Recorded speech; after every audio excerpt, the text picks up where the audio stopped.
Hi, everyone. Welcome to the Alcohol-Free Lifestyle podcast. This is Sarah Connolly, one of the coaches in the Alcohol-Free Lifestyle program. In this episode, we're going to be talking about ADHD. And ADHD is a condition that's becoming more and more prevalent. More and more people seem to be being diagnosed with ADHD, but there's also a lot about it that we don't know and understand. So I'm delighted today to welcome Faye. Faye is the founder of Untoxicated, which is Australia's largest alcohol-free social community. Currently got about 10,000 members, which is incredible. Now, Faye was or calls herself a heavy, high-functioning drinker that started in her teens. But in 2017, she ended up in inpatient detox when the wheels really fell off in her life. But she was determined not to let her sobriety ruin her life, and she created Untoxicated, which is still going strong. Faye's also been a TEDx speaker, a co-author, and featured widely across national media. She has a lifelong fascination in human behavior, has a degree in psychology, certified grey area drinking coach, trained smart recovery facilitator, and she's currently undertaking a Master of Counselling. So Faye is highly qualified, but also particularly in ADHD, as she was diagnosed with it last year, I think. Faye, is that right? Last year. Yeah. And as a result, she's become really passionate about creating awareness between ADHD and addiction, because there's a really strong link there. So I'm really interested and excited to learn more about this and about your experiences. And for those people that are listening, if you feel that you relate to any of the symptoms or things that Faye talks about, we'll give you some ideas of where you can go at the end of this podcast. Yeah, but absolutely. For now, welcome, Faye. Lovely to have you with us. Thanks for joining us. Thank you for inviting me on, Sarah. Appreciate it. It's lovely to be here. So if you could, for the listeners, start with explaining what exactly is ADHD and what are the common symptoms that people listening might recognize? Yeah, okay. So ADHD is a neurodevelopmental condition, and that basically means you're born with it. And it primarily affects the prefrontal cortex, which is the part of the brain that controls executive functioning. And what that means is the areas where we are methodical, where we put things into steps, where we organize things, it's kind of like the sensible part of the brain. Yes. And so that is underdeveloped in people with ADHD. So under an MRI or some kind of brain scan, they can see that actually it's different in neurotypical people to people with ADHD. And what that means in a nutshell is that we are deficient in a couple of neurotransmitters. And neurotransmitters are basically the chemical messengers that are sent to the brain to kind of, how we respond to threats, how we just in life, like they kind of prime us to take certain actions.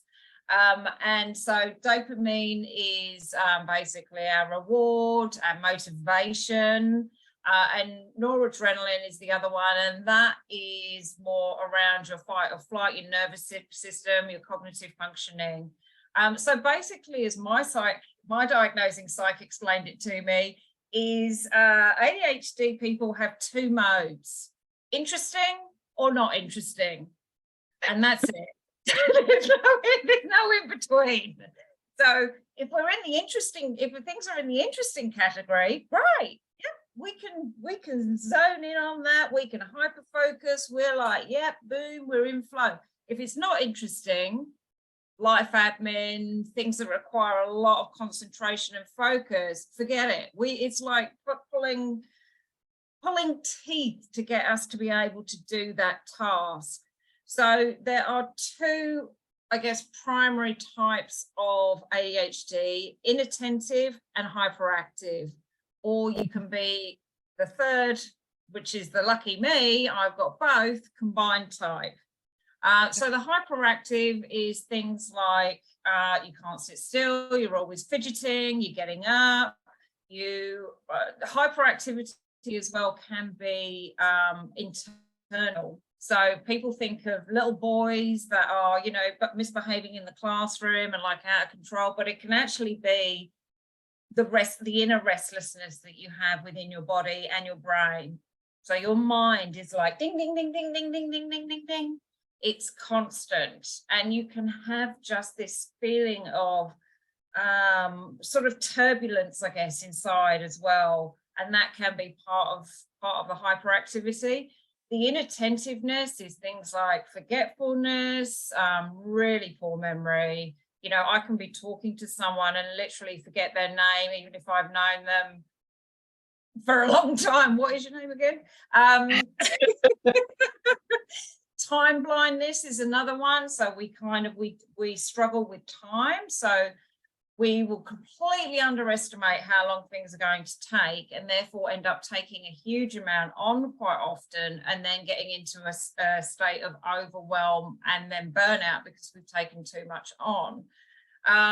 Things like losing things, difficult to follow instructions, anything where we require to focus. So things like, if you're having to do strategic things at work, or you're needing to write an assignment, anything that requires us to focus for long periods of time, particularly if we're not interested in it, is really taxing to kind of get our head in the game. But it can be like, if you're particularly interested in something and you do go into hyperfocus, you kind of as well don't pick up on your body signals. So you might have sat there for 10 hours straight, focused on whatever that task is, and you're like, oh my God, I've forgotten to eat. Like, it just didn't even occur to me. Oh my goodness, I haven't been to the toilet for, I've been bursting for like 3 hours, but I just haven't noticed my body signals because I've been so into this. Highly distractible. So, in an open plan office, it's really hard to stay on track. I can't remember if I mentioned this, but the blurting, the interrupting people. I mean, you and I have known each other for a while now. You've probably noticed that we can't, we're not doing it on purpose. Like, when we've got a thing that's come into our mind, we kind of have to say it then and there. It's like, you've got to get it out, and that can really be interpreted as something that's very rude by neurotypical people, and it's not meant like that. It's literally, we can't wait to get the thing out. And just things like life admin. I mean, I'll give an example. Like, food shopping for me was always an absolute nightmare when the kids were little, when I had kids at home, because there were too many steps involved.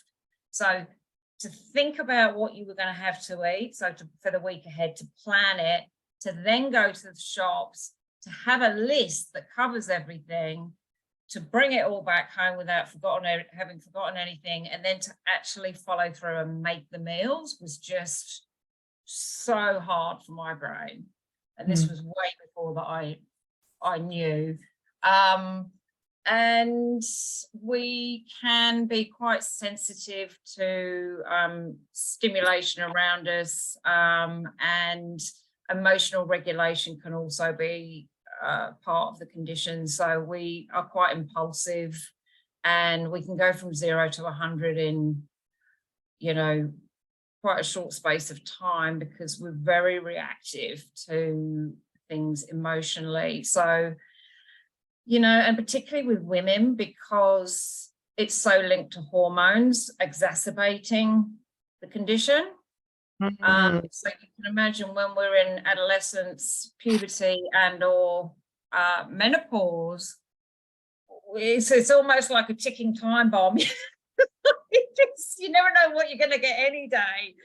And historically, women haven't been diagnosed, and I think that's why we're seeing a huge amount of women now getting a late diagnosis, because it was thought that women didn't have it, girls didn't have it. Hmm. And it was also thought that people grew out of it. Yes. That it was a childhood affliction, and that was it. Once you were an adult, game over, you're all good now, off you go. And that just absolutely is not the case. Another thing worth mentioning just quickly is that it's highly heritable. It's got 80% heritability. And so that means if you're diagnosed or your child is diagnosed, there's a pretty high likelihood that someone else in your family has ADHD. I've got a question about that, but I'm going to come to that after. I've got a few other questions. So the prefrontal cortex, I call it the Yoda brain, part of the brain is smaller. Is that what you said, or underdeveloped in somebody with ADHD?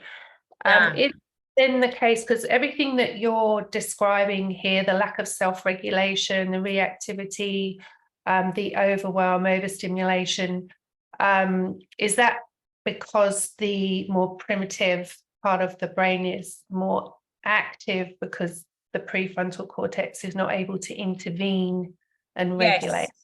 So that has the modulating effect, the prefrontal cortex, because it's underactive. Maybe underdeveloped is an incorrect term. It's underactive.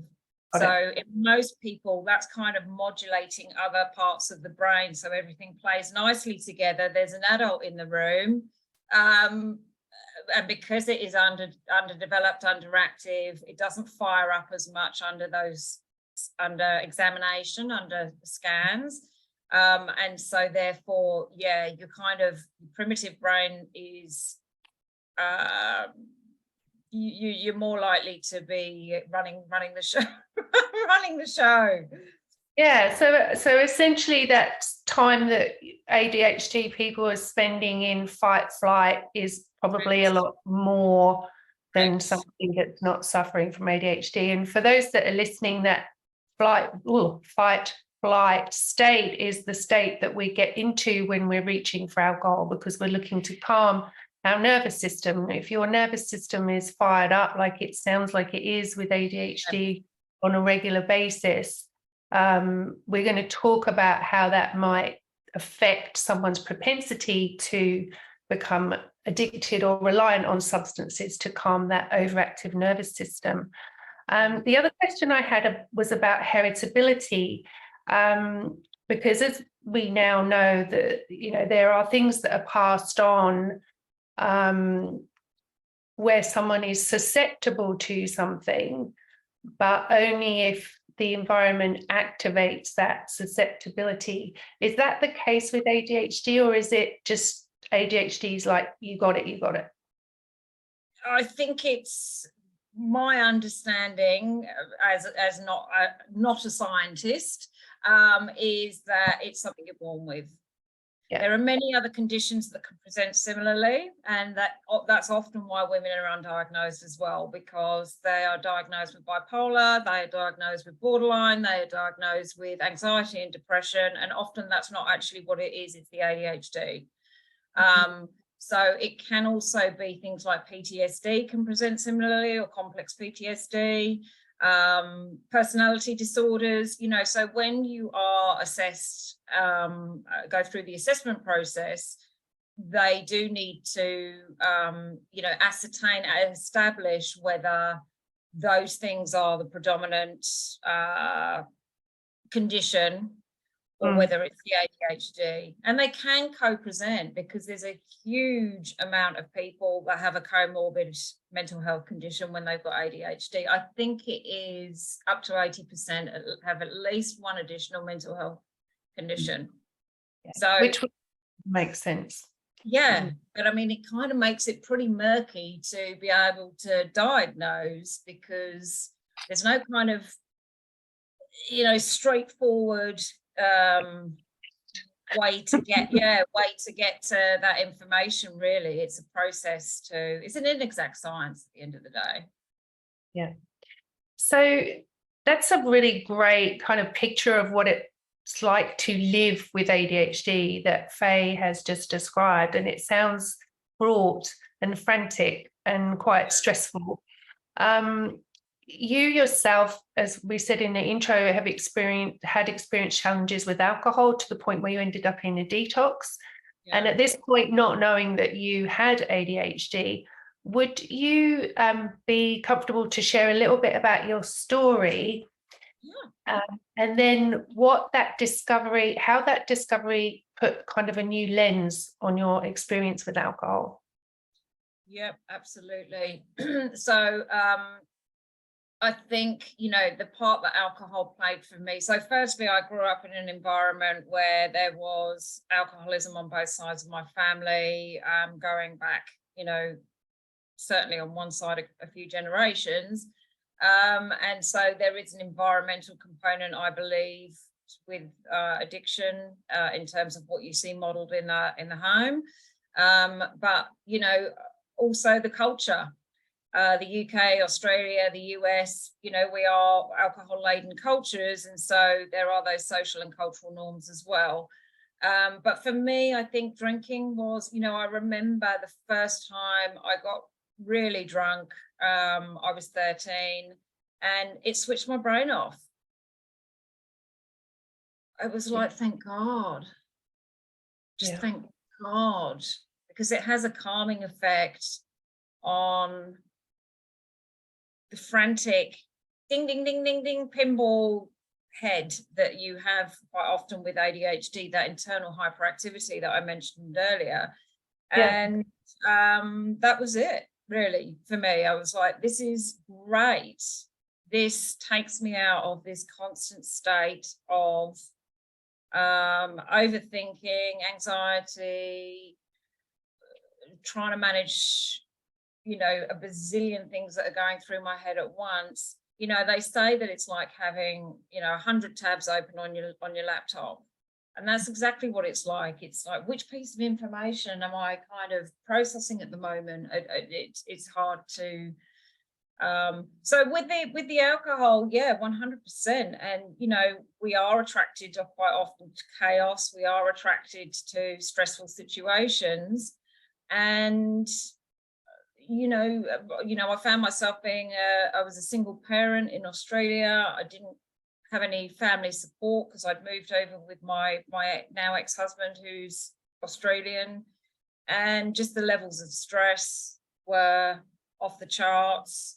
I had a history as well of, prior to that, in my teens, partying, as most people do, drugs and alcohol. But it just progressed for me. And I think combined with the stress and the sheer load of everything I was carrying, it was kind of like the writing was on the wall for this to develop into something more serious. And I think there were, like all of us, there are protective factors that mean during that course of when we have been drinking heavily, there are certain things that kind of keep us in check to some degree. So whether that's, you've got a partner who doesn't really drink, who is kind of keeping an eye, or you're going out to a workplace, and so you have to make sure that you're not as ridiculously hungover as you would be if you were working from home, maybe. You've got kids at home, so you have to get up and do stuff. Once some of those protective factors were taken out of the mix for me, that's when things descended into really in a needing to get some intervention. Essentially, it spiraled out of control. It had been on that trajectory for quite some time. I've been drinking heavily for 20, 30 years, but because I'd always been high functioning, we could dismiss it. We're like, yeah, I'm doing a degree, I'm working full time, I've got a reasonably good career, I'm raising kids, I'm doing all the things, I exercise, I do this, I do that. It keeps you in this loop of denial, because we have this narrative, as you're well aware, Sarah, of I'm either an alcoholic, which isn't a medically correct term, or I'm quote unquote fine. And there's no in between. So I'm not like those other people, because those are the people that end up in rehab and detox. And then the progression of alcohol use disorder, if we don't take some steps to change it, and by the way, I'd been going to alcohol counselling, I started in 2001 and I didn't stop till 2017. So I'd gone in and out of various attempts to stop using naltrexone, Camphor, all of these sorts of things, but then going back to, no, I'm fine. Until there was no denying that I wasn't fine. And yeah, I think when I got the diagnosis, I was pretty peed off. I've got to be honest, I was quite angry because I just thought, I was 48 when I got the diagnosis. And once I started learning about the link with addiction, it just angered me, because I was like, this potentially might not have, but potentially could have avoided things going as far as they did. And there's also a grieving process, which is about what could have been had I found this earlier and been medicated. 100%. What could I have achieved, because it's the fact that you've got the IQ, the drive, the this, the that, but your brain is sabotaging you. Yeah. And it wasn't like I hadn't had a number of interactions with the mental health system over that period of time, and yet, it was never mentioned, it was never suggested. It was because, again, they didn't think women. Did finding out when you got the diagnosis, did that do anything for you in the context of reducing any shame that you may have felt about your history with alcohol? That's a great question. And yes, it did. Yes, it did. Because I was like, well, of course. There's such a strong link here. And I had so many things loaded up, I guess, that did predispose me. The genetic component, the environmental, cultural, social, and then add this into the mix as well. And it was kind of almost like a ticking time bomb. It was going to happen. And it did actually make me feel as well more forgiving of family members who I had experienced as a child, their alcohol use and other issues, substance issues. I was like, they couldn't help it either. So that did help to some degree, because when I look retrospectively, I could see actually that almost my whole family were neurodiverse. Yeah. And just to clarify that for listeners that might not know that term, that just means different to the perfect brain, right? It basically means ADHD, autism, OCD, what used to be called oppositional defiant disorder, which is now called pathological demand avoidance. Dyslexia, I believe, is also in the mix with that as well. So it's all of these things where the brain is just works differently to a neurotypical person. Yeah. And isn't it, I think we're becoming more and more conscious now that the way that we look at the brain and from a judgment perspective has to be exactly the same as we look at other organs of the body. But historically, the minute something goes wrong with the brain, it becomes a moral issue, or it becomes that person's responsibility. Whereas if someone has a bad heart, we're like, go take some heart medication. But someone's got a brain that's not working right, all of a sudden it's something about them that's wrong. Their personality, who they are in a way. Yeah, it's a defectiveness. It's a personal or moral failing of some kind, or weakness, and addiction's the same. So I think, and I think even as individuals that can be hard for us as well, because when we are experiencing mental health challenges or neurodiversity, it's another thing to beat ourselves with, to kind of go, why can't I be like everybody else? Yeah. Why can't I get my shit together? why does everyone else find this stuff easy and I don't? Yeah. How come everyone else is functioning in this way and I just can't seem to? I can't even get out the front door. It takes me 2 hours because I'm walking from room to room going, oh God, where did I put my keys again? And then, oh, but I need to remember this and blah, blah, blah, you know. And so there's a lot of self-flagellation that goes on, I think, with neurodiversity and any mental health issue. And addiction, right? Like addiction being perpetuated by that cycle of shame and blame because there's something morally wrong with us. I mean, that's a wonderful topic that I'd love to talk about one day, in terms of how we're starting to see addiction in a different way, in a more positive, supportive way. But there's a way to go there. But back to ADHD. Yes. So it did two things in a way, that diagnosis. It allowed you to look at your past with perhaps some disappointment or regret or anger, frustration, that you'd gone through all of that without that knowledge of the diagnosis. But at the same time, it kind of clarified things for you. It's like, okay, yeah, right, wow, that's what was going on. It wasn't me, it wasn't necessarily my family, it was something that was as a result of this condition. Correct. And I think someone, you know, it's a bit like in the first year of living alcohol-free, sobriety, whichever term you like to use, they say don't make any big changes because you're going to be all over the place. And it's the same post-diagnosis for a lot of people. And people did warn me in some of the groups that I'm in and things like that. They're like, yep, just buckle up. Buckle up, baby, because this is going to be a roller coaster. Because there's you know, some days you're feeling pretty positive about it and you're like, yeah, this is all the good things about it, and then other days you're, you know, you do feel quite sad about how things could have been had this not been in the mix, and also how much you've struggled in the past. You're feeling a sense of loss for past yous.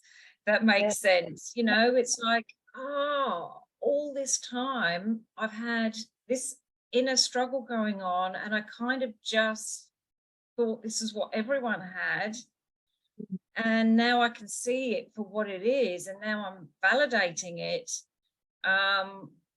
It's probably a bit bigger than I ever thought in terms of how much of a part it is playing in my life. And so it's just coming to terms with all of these pieces. I mean, my first thought when the psychologist told me was, A, I burst into tears, which is quite unlike me, and B, I thought I could have done a PhD by now. So are ADHD sufferers high achievers generally? They can be. So we can, I wonder if women are more inclined towards this, but because we've had to really function highly to achieve. So we're on, like you said about earlier about the fight or flight, we're hypervigilant. So we are constantly on the lookout for threat, and part of that threat is failure. You know, my boss is going to be angry with me if I haven't, or I'm going to get a bad grade, or I'm going to, you know, the kids will be annoyed if I haven't organised a party that, you know, or I'll feel bad about that if I haven't organised a wonderful birthday party for my, you know, or am I a bad friend because I haven't spent enough time. So we're constantly, I guess, looking at those things, and often we use the self-flagellation to propel ourselves to achieve. Yeah. And is there an element of perfectionism that goes in with that? Yeah, big time. Yeah. Big time. Yeah, because it's your self-identity. So you want to still feel, I mean, I can only speak for me as someone who's only fairly recently found out that this is in the mix. So I'm not sure if it's different for somebody who who does know earlier and then comes to terms with it earlier. But for me, a big part of achieving has been that perfectionism, 100%. Yeah, because of Yeah. the fear of failure. Yeah. Yeah. My question that I've got at this point in time is that how broad do you think this condition is? Because a lot of what you're describing, I think a lot of people would listen to and say, that's me, that's me, that's me, that's me. And so I'm wondering if you feel that there's a lot of people that are suffering from this condition that don't know, and suffering at varying degrees of intensity. Yes. Would you say that was fair to say? I think there's a couple of components there to that question. And one is that we know that with our use of technology, that is shifting the way our brains work. So I think what we're seeing is what one of the experts in the field, I think he calls it VAST. I can't remember what the acronym stands for, but it means basically in the general population, we're seeing some of these components, I suppose, of ADHD, like the inability to focus, the distractibility, all of these things as a result of technology. Yeah. With the ADHD, it really is if you're on the lower end of the scale of ADHD, it might not even be worth you getting a diagnosis, because you're like, yeah, I'm trucking along fine. It's manageable. But if you are at the pointier end, I think it's really about the impairment. And I hate to use that because I'm someone who prefers a strengths-based approach, but it's the impairment and how much it is impacting your life in a negative way or detrimental way.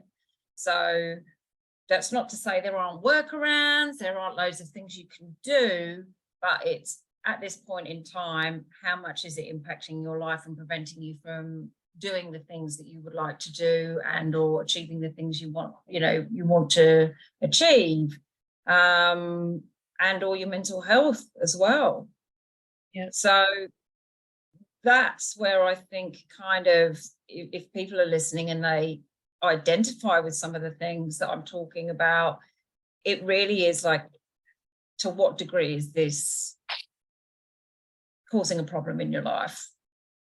Yes, which is the intelligent question really with everything, isn't it? Like, it's the same with the alcohol, isn't it? with alcohol, if it's causing more harm than good, or affecting your life in a negative way on a regular basis, then it's worth doing something to intervene.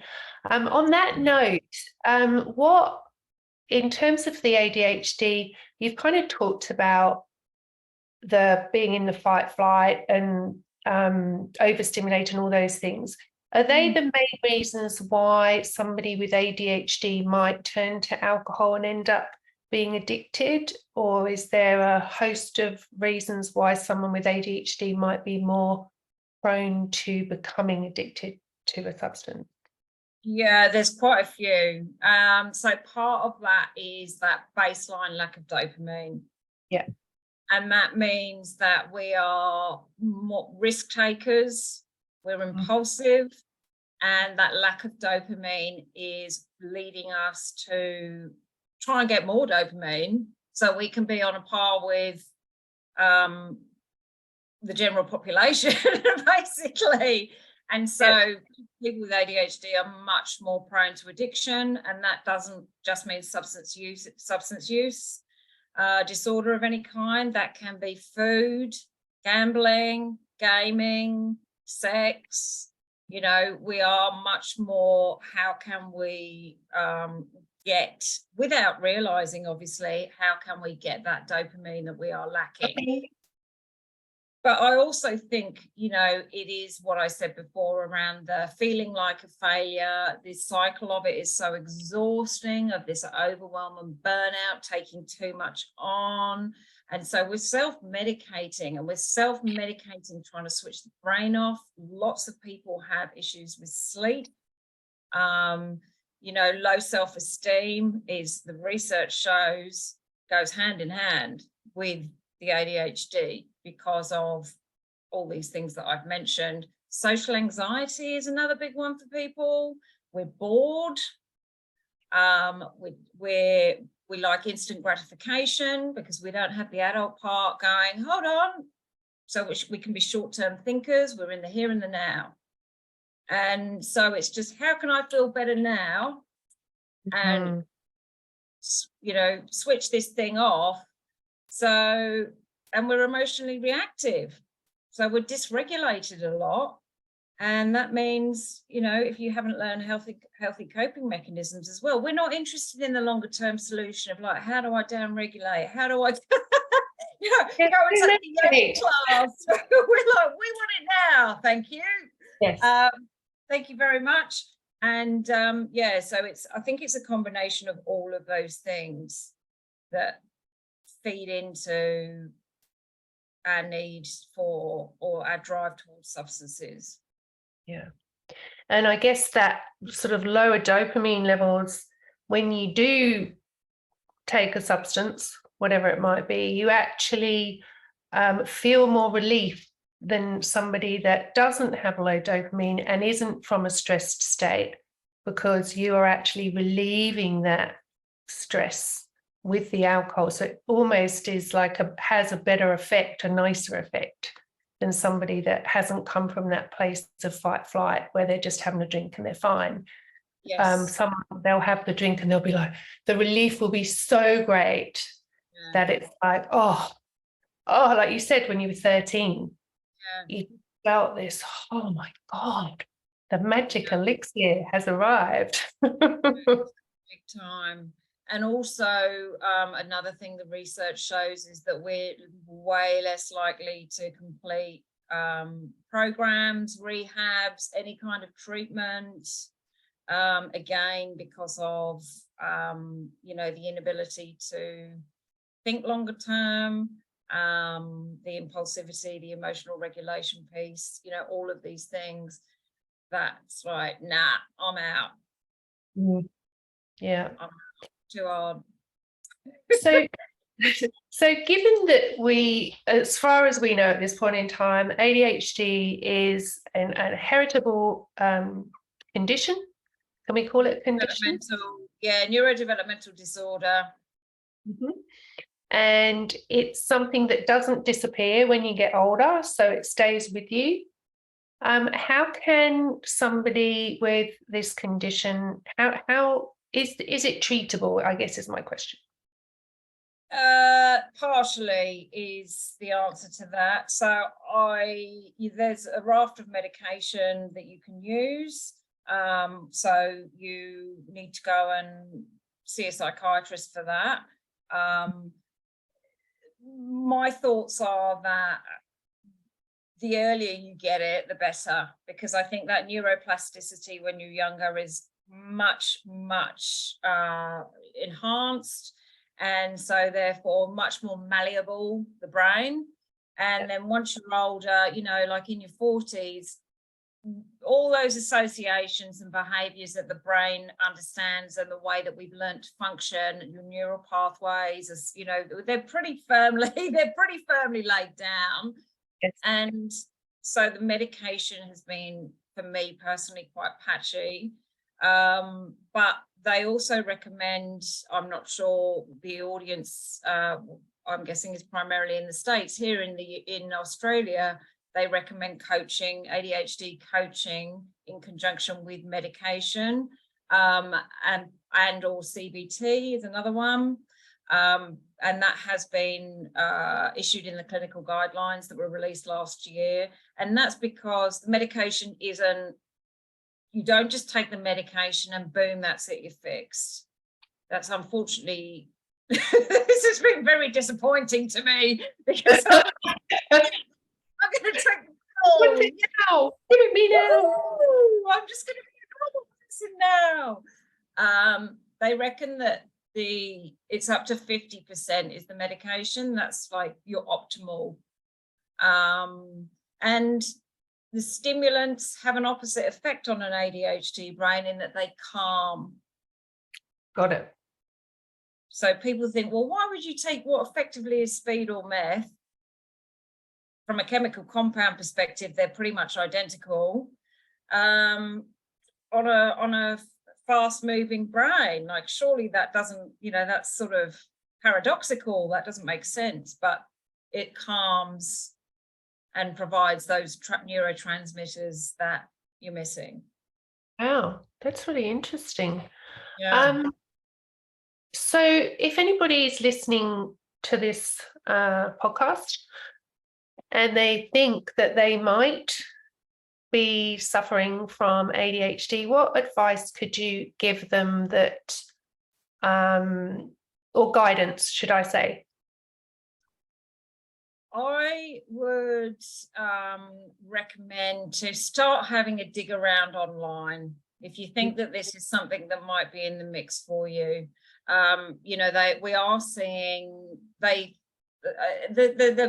it's estimated about 5% of the population have ADHD, 5% of the adult population. I personally believe, having seen so many people, this is obviously completely anecdotal, in the alcohol-free space, I would say about 80% of my friends in the alcohol-free space have been diagnosed.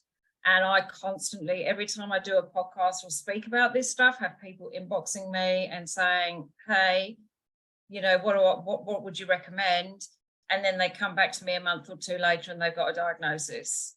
Yeah. So it's huge, because we are so much more, 2 to 3 times more likely than the neurotypical person to have a substance use disorder, and alcohol is the highest out of all of those. So what I would recommend to people is go to trusted sources of information. TikTok isn't that. Really? I get all my news from TikTok. It's great. It's creating awareness, right? But I think with a lot of anything that's in the DSM, the Diagnostic and Statistical Manual, which is what psychologists and psychiatrists use to diagnose, most of us could tick a number of, we could look at any mental health condition and go, oh, yeah, that looks, oh, I've got that, and I've got a bit of that, and I've got a bit of that. So use resources that are more likely to be evidence-based. So, for example, there's 2 psychiatrists who are the preeminent sources, I suppose. One is Russell Barkley and another one is Ned Hallowell. Ned Hallowell himself does have ADHD. Mm-hmm. So anything that they do is generally worth having a look at. And there's lots of stuff on YouTube. Or go to online magazines like Attitude, that's ADD, Attitude. So instead of Attitude, or CHAD, which is CHADD. Really look up, do a bit of homework. You can do online tests like Connors, you might be able to find online. Just start getting a bit of an idea. I would, maybe join some Facebook groups and just start getting a feel for it. And if you think it might still be in the mix for you, go and see your GP, your doctor. But go with a list, excuse me, because we forget. Yeah, so right. When we're in front of the practitioner, we have forgotten what the things are that are affecting our lives. Yeah. So start making a list of all the things that you're noticing and go to your GP and tell them. But I would also really do your homework about the type of practitioner that you want to be referred to. And start looking for someone who's good, who's got a good reputation. And I say that because I went to see a psychiatrist back in 2014 and he dismissed me after about 20 minutes and told me to go and read a book on meditation. Excuse me, after taking my history. And that's 8 years where I could have been treated for this. 8 years where I experienced, needing to go to detox that might potentially or might not have been alleviated. So make sure you go to someone who knows what they're doing. And then go and ask your GP for a referral to that person. Yeah. And this is where you've got to do a little bit of your own homework. Only qualified psychologists and psychiatrists can assess and diagnose you. So don't just go to any old psychologist, any old psychiatrist, really do a little bit of your own homework. Excuse me. And that's I think personally the best course. Amazing. Thank you so much, Faye. That has been so interesting to me, and so much information that I'm sure there are going to be people listening that have learned a lot today. So I really thank you for joining us on this podcast. My pleasure. Can I just leave just quickly on a positive note though?